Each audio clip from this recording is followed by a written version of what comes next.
Ladies and gentlemen, welcome to this week's edition of the Duval Dive. Of course, I am Kyle Nash, the student of the game of Fans First Sports Network, ready to bring you in and talk about a few things. I know everybody's probably sick of seeing the Saquon Barkley amazing backward jump move. Actually, no, listen, that's good football. I don't care who it happened for or against.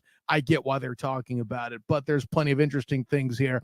And listen, the trade deadline has come and gone, so to speak, here, and the Jags haven't made any moves. It's all very interesting. It's all very awkward. I don't know what to make of a lot of what's going on, which is why I bring with me always, listen, like my American Express card. No, I don't have an American Express card. I'm not that rich, but I never leave home to do the Duval Dive without my personal champion, Travis D. Holmes, Big Cat Country. What's going on, my man? Man, I'm doing well, bro. It's still taking in I the don't bad even. jokes. I get it. It's all good. Yeah. No trades for the Jaguars. Why can't we have good things, or why can't we get rid of I don't know, adequate things? I think people just wanted to see something happen because, well, the season kind of going down the drain. So I just think, and then the Jaguars just happen to troll everyone. Trent Baalke's trolling the entire fan base when he makes a practice squad move literally at 4:00. So that's just funny, man. That's just timing. Well, here's something. There's a couple things I came across in my venturings here throughout the social medias and analysis of things football. I did find one particular move interesting. Not so much anything that happened with the Jags, but the 49ers getting Khalil Davis from the Houston Texans, of course, AFC South Division rival slash current leader of the division.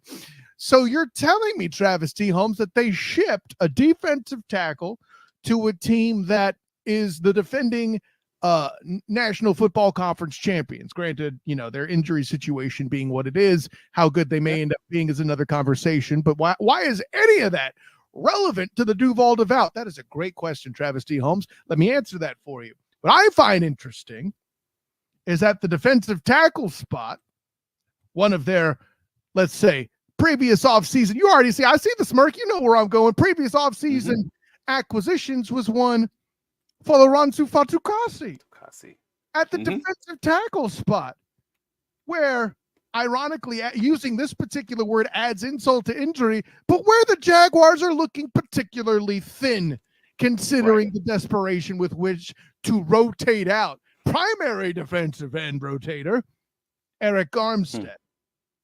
But Trent Baalke knows ball. Add this to the latest list of fireable offenses. I said what I said. I mean, do we need to continue building this portfolio of mistakes? This booklet of just calamity. It's comedy at this point, man. That we've had so much. Just so much that has gone wrong in what we thought this team would be, and you had literal grown men out in these streets apologizing to Trent Baalke in the offseason because of the plan that he had put together, and what he's cooking in the kitchen and all these things. And to his credit, hey, you drafted Brian Thomas Jr. and you traded back to do it. So I will give you credit on the things that you hit on. But the things that you missed on. That is not it, bro. If that's what you cooking, you are cooking salmonella, and I can eat it. Like, this is a problem. I mean, listen, you mentioned there's only so many things, right? There's only so many dad jokes that can carry an episode of the Duval Dive. I thought I would use actual reality to get a laugh out of you, Travis D. Holmes. But let me transition to this. Something else I found interesting. You might have noticed in an impressive fashion, going back to also the Houston Texans. Granted, their offensive line has had a lot of issues. They've had receiver injury issues, all of that stuff. CJ Stroud had a pretty awful game, and all I do when I open up the socials or I hear the talkie talks or any of this, oh, poor CJ Stroud. He's in such a bad situation. I mean, they give him no time, and all he has to do, it just, if only he had protection and web. It's just such a tragedy. But why is it that when it's Trevor freaking Lawrence, it's my God, Sunshine is so bad. Brock Purdy's better. If he were a 7th-round pick, Emmanuel Acho, tell me where I'm getting it wrong. I'm not 100% sure you are getting it wrong at this current moment in time, sir. The exact arguments that are made for CJ Stroud are the exact arguments that and more that Jaguar fans have been making for Trevor Lawrence for years, because he's had a historically bad GM and really problematic offense. On top of those injuries, on top of that O-line play, on top of the receiving core group that he had, even going back to his rookie year, that was just like legitimate, like you may as well call them NFL plumbers. Like, we are to that point, man. So yeah, so all the arguments that the folks are now bringing out of the woodwork for CJ Stroud are the same exact arguments that folks have always had for Trevor Lawrence, but nobody wanted to hear it because he was labeled as generational. And people are going to always hate on the person that is labeled as the best of all time before earning it. And that's got nothing to do with Trevor Lawrence and everything to do with the media that we all hate. Well, listen, I mean, we can't hate too much on the media because technically we count, Travis. Just be careful there. We don't. No. I am media credentialed, but I am DTWD. I know, whatever. I might have credentials, but I am of the people. I am with you. Look at this. There's a reason why we call him personal champion here on this particular show. By the way, I can't help but throw out a bit of the juxtaposition. Granted, we have not seen the Houston Texans collapse quite like this, but they're kind of in a particular trajectory where they're starting to just a little bit look like the 2023 Jaguars. Oh my God, this team's gonna win the AFC South. Which guilty, but yeah. But now suddenly they're hitting some difficulty. Suddenly there's some games that maybe should have been winnable that are kind of slipping through their fingers. I definitely think this Jets victory is one. And granted, this is not me suddenly saying that the Texans won't make the playoffs. In this particular instance, I think the rest of the AFC South is just too darn bad right now. You know, yes. Or about the Jags, you know, their records are all too darn bad. By the way, I'm not happy that I'm right about this, Travis, but I will say I warned you about the Colts struggling and that would be a thing. I mean, sure. But I mean, sure, I will say that, yes, the Colts struggling is a thing, but the main Colts struggle is the fact that the Colts quarterback just looked really dang bad. And at the end of the day, had they played Flacco all season, they probably would be like 5-3 right now. Not so sure about that, buddy. I mean, they could have a better. That's one more win. That's really all we're talking about. I mean, the difference of one win. Flacco started the entirety of the Jaguars game. Maybe they'd have won that. I can get behind that. I mean, Lord, geez, like, come on, bro. That's all I'm getting at is, yeah, if that's the difference of one game right there, and all of a sudden we're having a totally different conversation. And it's not, I mean, as it currently stands, if the Texans don't get their stuff right, injury wise, scheme wise, offensive line wise, etc., the Colts might come back and win the AFC South. I mean, it'd just be this whole little cycle that we're going through in the AFC South. It goes from the Tennessee Titans to the Jacksonville Jaguars to the Houston Texans. People who won the AFC South the year beforehand don't win it the next season because, I don't know. I can't even say because Jaguars here. It's just because the AFC South. We could say because Texans. Listen, just because they've turned it around lately doesn't mean they aren't still a franchise capable of struggle. By the way, let's look a little bit at their schedule upcoming. Now, they have the Lions next. That's going to be tough, right? Cowboys, Titans, Jags. Okay, not so bad. Dolphins, not so bad. Then it goes Chiefs, Ravens to finish with the Titans. There's some struggle there. All I'm saying is all any of this talk really means is that they're still going to lock the 4th seed overall. Sure. So, really? Sure. But it may not do anything. And at the end of the day, we only hope for that collapse for them because it makes us feel better because we're collapsing.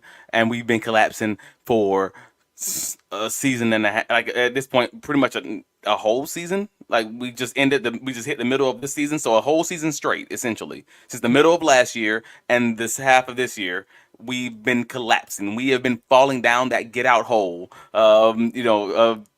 basically the dark hole. I can't get out, and we don't know what to do to get out of this. And the only true answer, the only real answer, is fire Trent Baalke, fire Doug Peterson. And it sucks because, again, I'm always going to tell you the truth, even if I know it hurts. And we talked about this in the playoffs. After the Chargers game in 2022, after the Jaguars won, and I was like, "Ooh boy, I really hope they win it all," because I never believed in Trent Baalke as a GM, and I never really believed in the Doug Peterson offense. Like, I just didn't, and I didn't from day one. From day one, seeing it. Just for clarity, day one, you were what I remember your statement being is, "Hey, Doug's going to pencil whip some coaches, but in the tough games, he's going to lose," and we saw a lot of that. And that's the issue, is as when it comes down to it, because I said after they won in the 2022 playoffs, I'm like, it sucks because it's like the worst thing for this team, and folks didn't get on board with me. People they went off on me online and everything else. I struggled, buddy. I remember I'm like, is that really? Are you sure you're not just wearing too much of this team? Yeah, people just thought I was being pessimistic, and it wasn't. That's not it. I judge ball, man. I'm just judging the tape, and I'm telling you, hey man. Yeah, people are going to look at this and be like, I know how to stop you now, and you're going to have to beat me, and you're not the coach to be able to do that. And meanwhile, you also aren't going to be able to out-talent me because you, Trent Baalke, aren't the GM that is going to be able to do that. So across the board, we have two guys who can't do the thing that you're going to need them to do to be successful. And I said at that time, Jaguars winning that playoff game is going to set this franchise back years, and it did. And it has, and this is where we are. So, unfortunately... this is where we are, man. Hopefully, I don't want to hope for a loss because I don't necessarily want to be that guy. And I had multiple arguments with multiple people in the media this week talking about whether or not I feel the Jaguars should tank, whereas they had differences of opinion. I don't make hunting for Travis. Be a hunter for Travis. Yeah, I'm just hunting for them draft picks that's going to come along with Travis. That's where I'm at, man. Like, give me a top 5 draft pick and let me trade that away and maybe revamp this organization really quickly like the Detroit Lions did. Like, they did it obviously with the quarterback, but nevertheless, the picks are the picks. So are you one of the guys trying to go after the Lions coordinator for head coaching like the rest of the Duval Nation the Duval Devout out there? I would say that's absolutely a great start. You know what? I'm close. I don't know that I'm necessarily there because... Are you on the Tony Baselli for GM train? I am not. Okay, just checking. There's always things out there. I thought I'd ask. I am not, because that's a weird one, because people are on the Tony Baselli for GM train because they know Tony Baselli's name, and he obviously cares for the organization. He cares for the city, and I'm here for that. Like, Tony, that's dope. He's a dope person. Like, I love that. But I need to know that someone's going to be either great, and I mean not good, but great at the personnel side, or great at the, at the organizational, like, I'm going to have the right coaches and the right organization piece to put together. And if you can show me that you're great on one of these two sides, then I can get behind you being the GM or being the EVP. But I don't know that about Baselli, and that's not a knock on Baselli. That's me just saying I haven't seen you have that experience in an NFL locker room or in an NFL organization to show me that you can build that organization. It just feels like he'd be a rookie trying to then hire a coach who might be a first time head coach and someone like a Ben Johnson, and then that don't feel right, and if that makes sense. You know what I mean? All I'm gonna say is what I heard you say is that offensive tackles don't know ball, and I'm offended. I'm joking. I'm joking. Some offensive tackles, but not all, baby. Like, but again, if I see that he was an executive or a scout or something in one of these front offices, player personnel, whatever it may be, then I might be able to get on board with that. But I can't just get on board with you because you are an NFL great, and he absolutely is in the city that we love, and he absolutely roots for this city and does all the right things there. But no. I'm not going from that. I'm not becoming the Indianapolis Colts from last year when you're hiring a coach. Jeff Saturday, right? Like, I'm not doing that just because he's from this city. Like, you got to give me more than that, baby. I'm trying to win, and I'm trying to win for the long term. So that's what I need. No, I kind of agree with you. It would be, I don't want to say, do I want to use the word risky? That feels, but it would be risky. I don't feel like that's I don't feel like that's demeaning or a downgrade or anything. Like it would be risky. Whereas you have other guys who might be able to build that coalition. And that's sorry, it's politics time. So it's election time. The word coalition and all this crap is stuck in my head. But yes, build this environment of people, of great football people, who have proven that they can do it around you. And I just don't know that he could do it. He might be able to, and he could absolutely surprise me. But I'd rather go for a guy who I know has had that experience, or a guy who I know I could believe in the plan, if that makes sense. If he was involved in more fashions than perhaps a media person, I can see that you might get more confident. And it's not like he's only done media stuff. He's in a lot of other circles, being an ambassador for the team and things like that. Right. Is that enough for you to be most assured that he knows ball to rebuild your precious Jaguars? Maybe not. But all I could say is, could it really be worse? Or is it something that truly okay? Or it puts the team in a position to be absolutely rebuilt by a true 5D chess player? I don't know. So let me say this, because we often say things can't get worse, and then they get worse. Like, we often have this feeling of, because the fact of the matter is, and I want to be clear in my opinion and in this statement, the Jacksonville Jaguars right now are better than they were when Trent Baalke became general manager. May not be significantly or insanely better. Let me say it that way. But they are better. Like, the floor has been risen. Even if it's been risen just this 6 inches, it's been risen because we have Trevor Lawrence and we have a coach that's probably, the floor is around that 500 mark. It's not feeling like it right now, but that's a general range. And that's not something credit for the 2 seasons he did have, Travis, right? Bingo, right. So I want to say that. So if you're going to say this was the GM and this was the coach that was going to raise that floor to just being an average NFL football team, not a doorstop, not the seller of the NFL, but just not being the old Jaguars or the old Detroit Lions or the old Cleveland Browns, like not that. Cleveland Browns, shit. That's also fair. Yeah, but that. So now we are not necessarily that. It might not feel like it, Duval, but it's true. Like, if you just take a step back from this season and just look at it across the board, it's not that. Like, we have the pieces. We have a top defensive end, and Trevon Walker, who is 2 sacks. So 1 sack. You say stop defensive end, and you aren't even using Josh Hines Allen's name anymore. By the way, can we take a quick aside and stop having... I was using the younger one. I'm sorry. I was just trying to go with the younger people.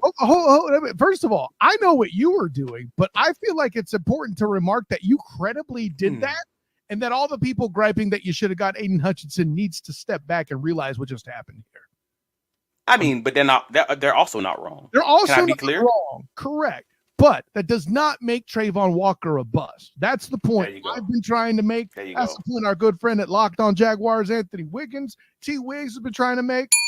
I'm just trying to shave a little bit off the top with that one. That's all. See what I did there. Anyways, I hope he hears. No. You're right. You're not wrong. You're right. You're fully right on that. So I'm talking about you got the cornerstone pieces of you got the wide receiver one of the hardest things to find. You got your quarterback one of the hardest things to find. You have not one, but 2 damned good defensive ends on your defense. And you even have a really doggone good cornerback in Tyson Campbell. I'm just being real, boy. There were days in Jacksonville Jaguars lore, in Jacksonville Jaguars history, where we were praying for something like this. And we still suck right now. We're rightful to be angry. Chad Henne and Gardner Minshew were things, guy. Right. And I wouldn't even bring up Blaine Gabbert. All that we are asking for now is a chef to cook this, man. We have the base pieces. We have the meats. We just asking for the vegetables and the starches and just to put this thing together, bro. That's all we need. I'm sorry. Did you just refer to your beloved Jaguars as Arby's? Arby's. You have the meats. Arby's ain't cooking. They ain't cooking real food. That ain't real food. That fake roast beef. They have the meats. Bro, I'm sorry. If Arby's, if y'all want to promote, if y'all want to sponsor us, feel free. I'm sorry. I was just playing. But listen, the sliders are the jam when you're hungry, okay? And don't get me started on the curly fries. Right. Everything is a jam when you're hungry. Oh man.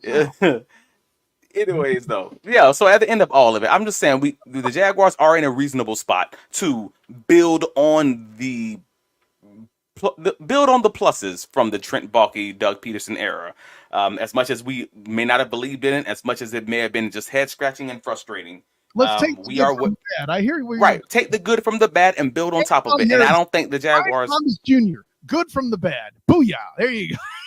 There you go. All I'm saying is there are ways that this can be built up into something reasonable, and they're not in salary cap hell. Like, and they actually have like legitimate draft picks coming out next year. Like, if Shad Khan is truly willing to do what is damn necessary and rip that Band-Aid off with Trent Baalke and Doug both getting out of the paint and just starting this bad boy over with a good hire. And by good hire, I mean you need to hire a committee of football knowers, of people who do this for a living.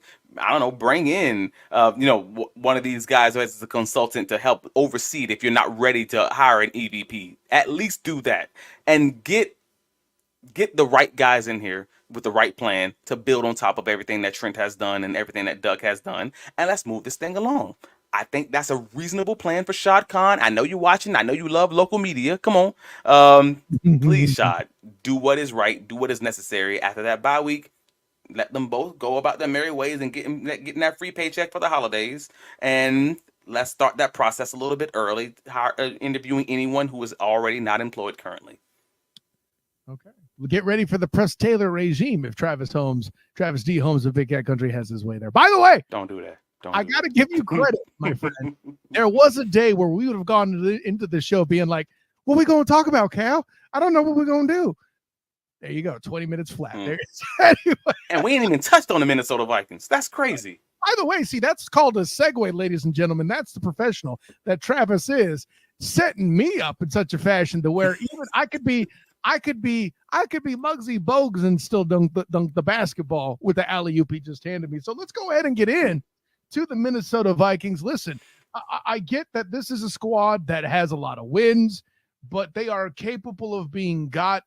This is what we've seen in some of the, let's say, games. But in order to do so, you have to perform with a prolific passing attack at some point. Would you not agree? Oh, yeah, absolutely. Your way of winning against the Minnesota Vikings is having that prolific passing attack and being able to be a reasonably solid bend but not break defense. I don't know that we have that second part, but we could potentially have that first part. I think like the Jaguars offense, if they have all their pieces healthy, that's a question on Gabe Davis, obviously still going through his shoulder issue. But there is a chance that the Jaguars could put up enough points to make this thing be a reasonable football game. The Colts just played the Minnesota Vikings down to a one-score game last week. It's more about the Colts giving that football game away. Let's be clear, Travis D. All right. Yes.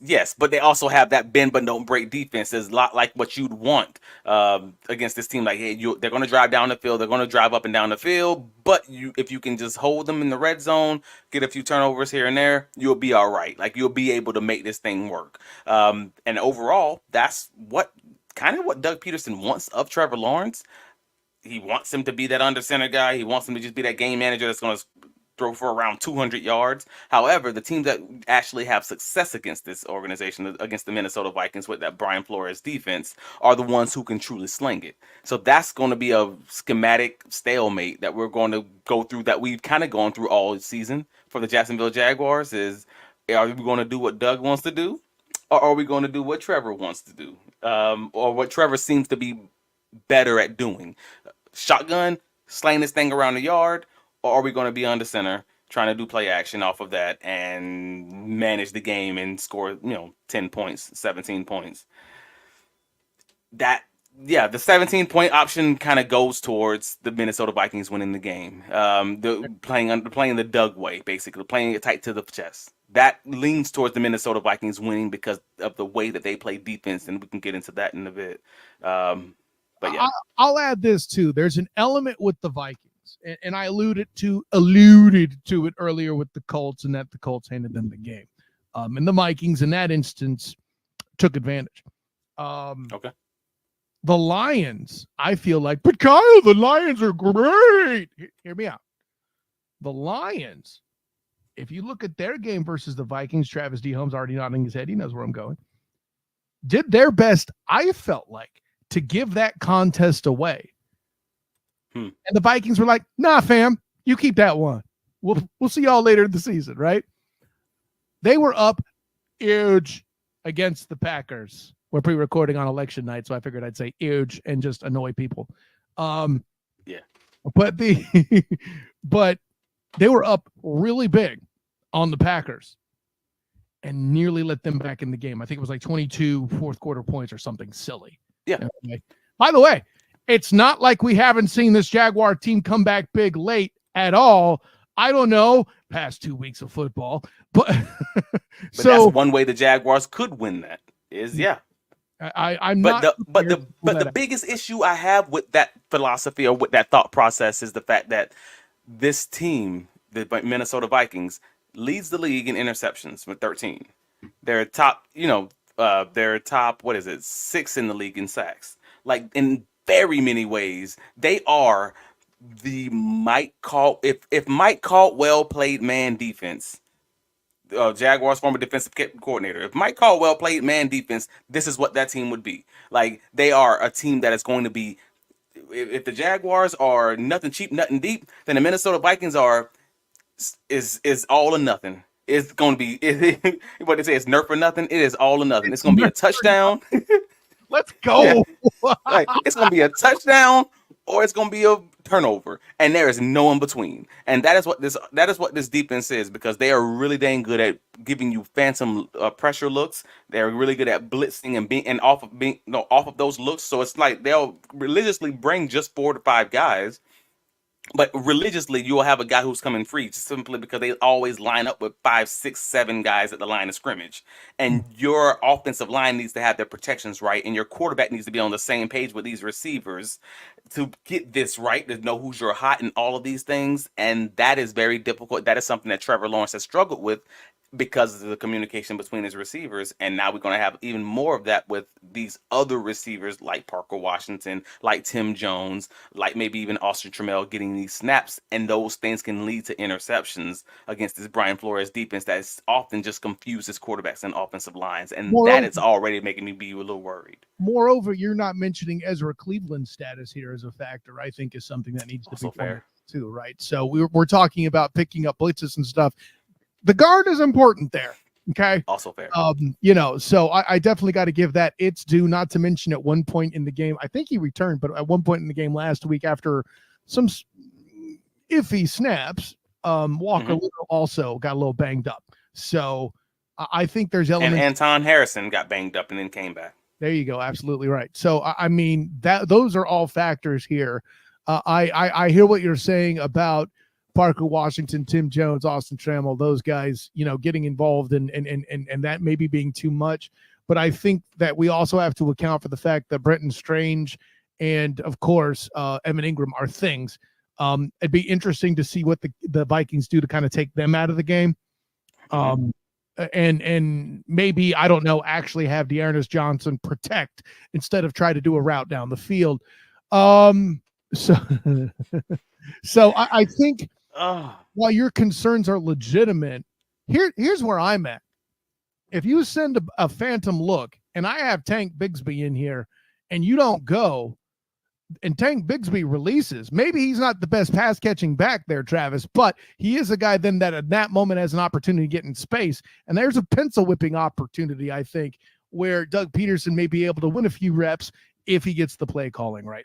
And I know it's weird for me to play the role of positivity for Duval here, or maybe it's not, I don't know. But listen, we've seen the Vikings get got. We've seen the Vikings hand back opportunities. And let's be honest, the Jags have been in games where they've been handed back. It's just some sort of a just horrible mistake late.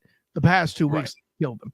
If that horrible mistake goes away, the Jags could actually find themselves shocking the Vikings and the world, frankly, winning this football game. And it would but we are also in week 9. Let me also land the plane with one thing here, buddy. It would also be the most Jaguar thing on the planet to do to win this football game. So you can't argue with that, can you? Lord, you're not wrong that it's the most Jaguar thing that they could possibly do in winning this football game. And the NFL is a matchup by matchup league. And just like the Jaguars have been religiously, and I do mean religiously, losing these games by like 7 or less points. I think most of them have been in like 5-point games. Yeah.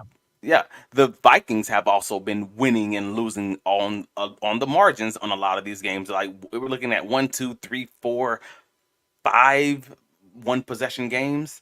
And that's just crazy. Like they're also winning on the margins. Darnold, though, like we keep talking about, oh, he got a generational label put on him. Sam Darnold got that kind of hype when he was coming out too. So is semi-generational allegedly quarterback versus semi-generational allegedly quarterback. Except I can point to generational things that Trevor Lawrence has done at times. Darnold is being risen from the grave.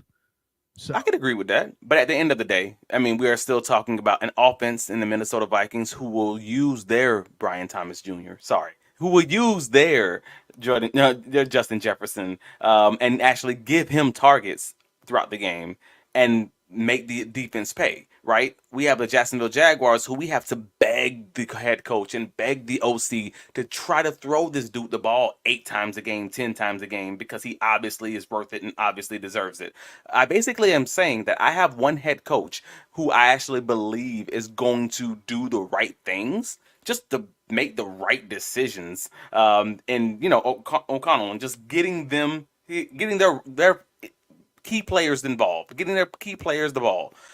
I can't say the same thing for the Jacksonville Jaguars. We're in week 9, baby. Like we are currently in week 9, and I'm just like, dude, these dudes ain't gonna never make the right decision. They just made a wrong decision to run a back shoulder fade wheel route with their third string running back at the end of the last game. Even though the coach then comes out later and says, I should have slowed the game down. Well, duh, if you know it was a bad decision, then we absolutely do. Come on, bro. So at the end of all this, I'm basically saying that the Minnesota Vikings, while probably being a better football team, are absolutely a more well-coached team. And they are winning on the margins in all the ways that the Jacksonville Jaguars are losing on the margins because they're a badly coached team.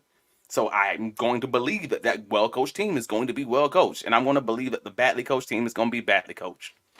Shoot. Okay. So, with that overwhelming vote of confidence, see Holmes. What do you No. Wait. Before I give you my prediction, I do want to give a shout out to Mr. Cam Robinson, because people think that I did not want him in Jacksonville, and I wanted to be clear in saying this. Cam Robinson got traded to the Minnesota Vikings for a 2026, conditional, it was a 5th round pick that turns into a 4th round pick with playing time conditions. Cool. And apparently he's learning already. Right.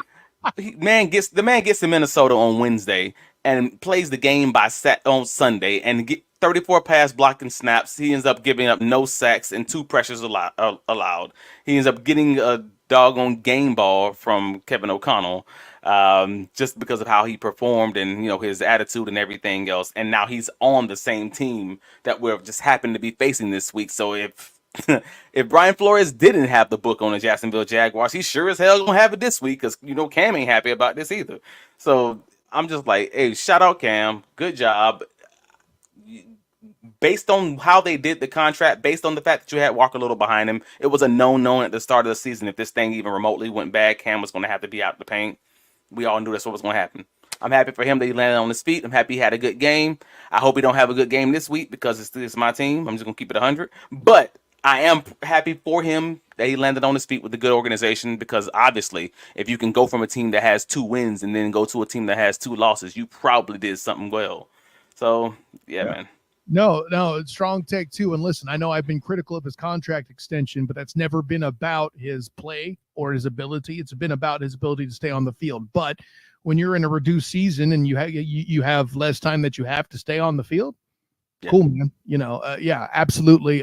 Definitely agree with all of the above there. Though I do find it interesting that an offensive lineman gets the game ball during a game where DeForest Buckner and Grover Stewart were absolutely going bonkers on their quarterback. But hey, listen, I'm not the coaching staff. That's not my problem. Anyway. But they also are it's interior pressure. It's not necessarily on the tackle, but I got you. It's funny. It is funny. Still funny.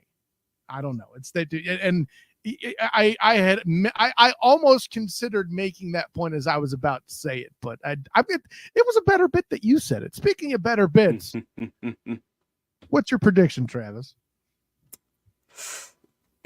All right. All right. So again, we've already established how I feel about this Brian Flores defense. It's going to be all or nothing. I think Trevor's going to probably have multiple turnovers. I don't know that they're going to be necessarily be his fault, but I think this is what's going to happen. We've already talked about the communication between the wide receivers, who he doesn't necessarily have much experience with, depending, Austin Trammell, Tim Jones, even Parker Washington. You had two miscommunications this past week. I'm just leaning towards this being something closer to a 30-20 game, like, closer to what their Rams game looked like, but the inverse result. So I'm going to say something like 20-30 Jaguars L. 20-30. That's a damn fine number, Travis. I like that. I don't see that many points being scored. Okay. Slightly less. I'm not saying it's nutty. Put me with the Vikings at 27 and the Jaguars at 18. No, Jaguars 20. Jaguars at 20. 28-20 is what I got. That 20 number by you is good. I think Cam Little steps in. Maybe Doug gives him some opportunities, and then the Vikings, I think, blow it open in the fourth quarter on the strength of one of these Trevor turnovers you're talking about. We're going to call it a Trevor turnover because it's going to go into his stats, kind of like the Travis Etienne very obvious drop this past weekend. Went into Trevor's stats. So, yeah, I think that's happening. Give me a 28-20. Like I said, slightly less. I loved your number so much that I'm 2 points different.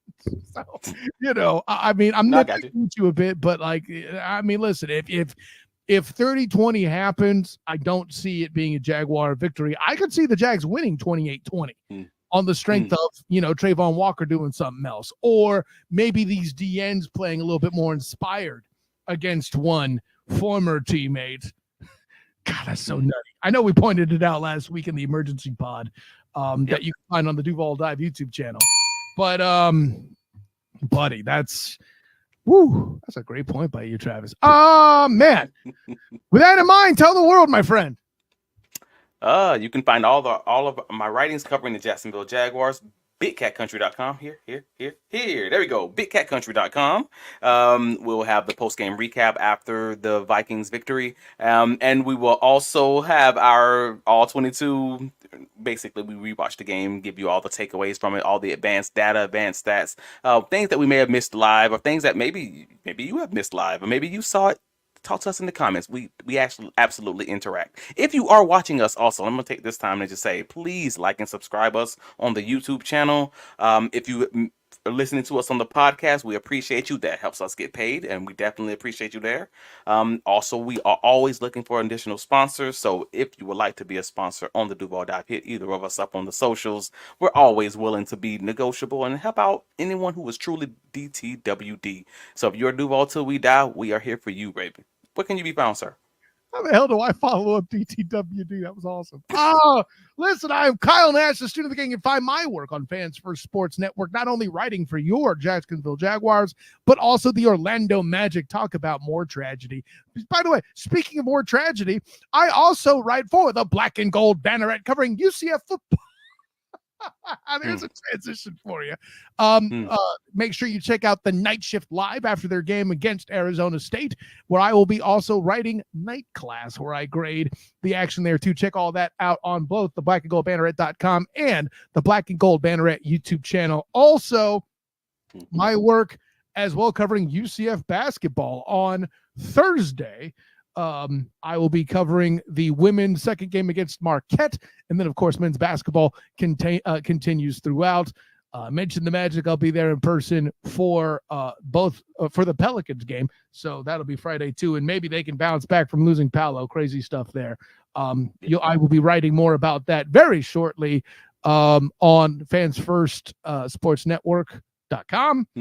And see, I think that's everything. Not to mention, though, the Student of the Game podcast, 9:00 Wednesday night here. Immediately after this, by the way, my man Mikey the Bernier will jump aboard. We will do mid-season awards. Travis, it's going to be a very interesting time to look at what's going on in this crazy. It ain't just the NFL that's crazy. College football is crazy too. That's why, it's all confounding.